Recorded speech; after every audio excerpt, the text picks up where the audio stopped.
this.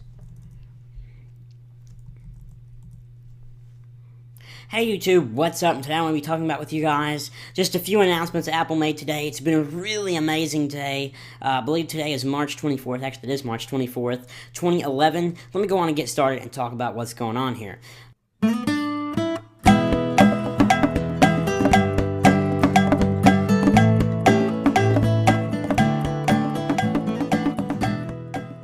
So first of all, we have the new MacBook Pros, and the only thing I can come up with is just wow. This is one of the better MacBook Pros refreshes I've seen in the past year or so. Nothing hardware-wise, like outside, but there has been some major changes inside and make this one of the best times to buy a MacBook Pro ever, I would believe. First, the biggest new one is Thunderbolt. Thunderbolt is really amazing. It looks just like the mini DisplayPort, and it doubles as one. It is a DisplayPort also on this computer, and it supports 10 gigabits per second. That is 20 times faster than USB 2.0. 20 times faster. That is absolutely amazing, may I say. And you can daisy chain these together, so you can have, like one going out to a hard drive, another going out to a hard drive, a second display hooked up here, and there's no need for a hub. This all goes off that one cable, so you could just have a splitter going off from that one cable, and it's just really amazing. And one thing that just came in that I just noticed was this will be exclusive to Apple in 2011, so that will be the one thing and I think that's going to be the major problem for Apple with this Thunderbolt, is that they're going to have a hard time getting vendor support on this.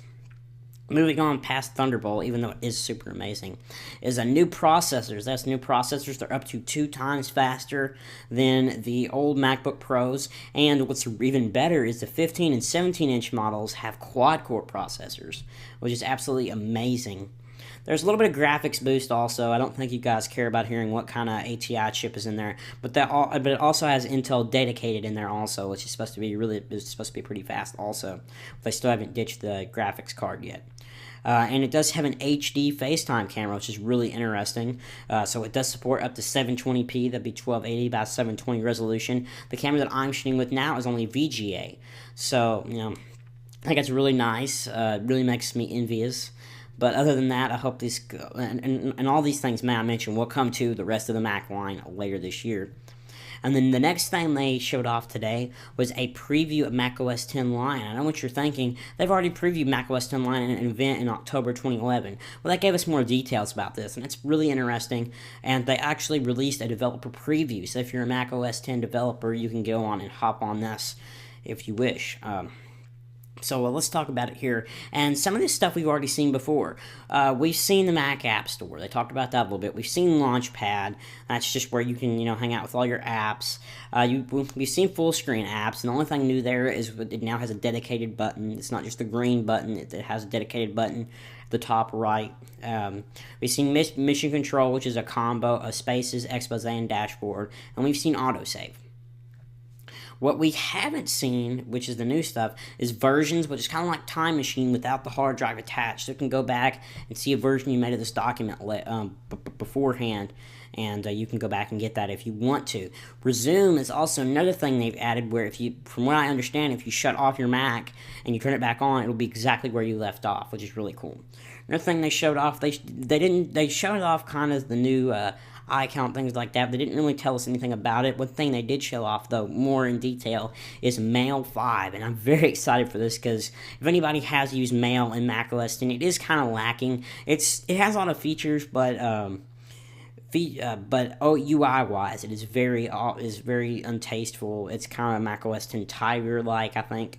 I'm really excited for this Mail 5. It's going to look more like the iPad's Mail app with the scroll on the side, and it seems to me in macOS 10 Lion also they're going to be getting rid of a lot of the scroll bars.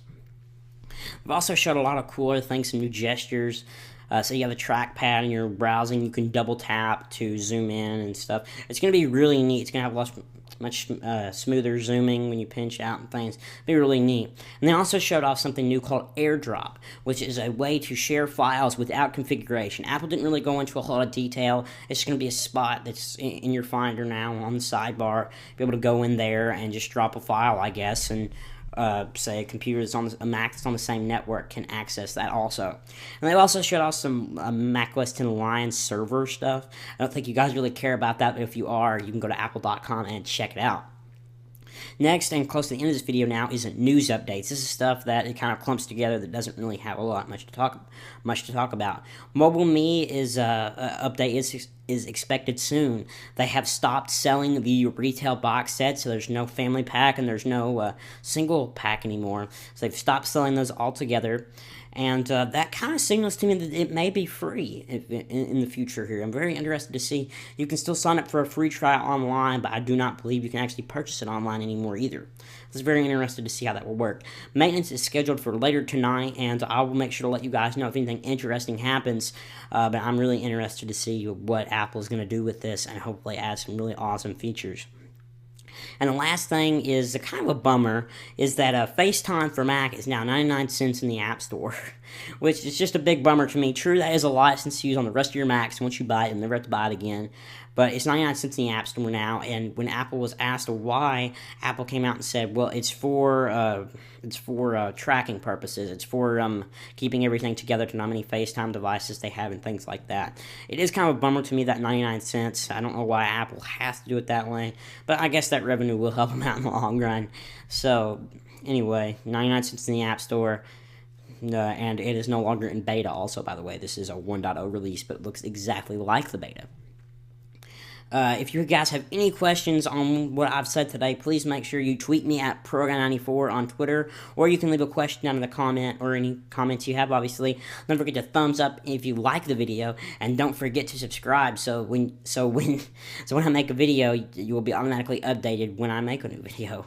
So it'll let you guys know. There's no charge. It's absolutely free, and it'll just let you guys know. You can even choose to send it an email, so you can say, "Hey, Pro94 has made a new video this week. Would you like to check it out?"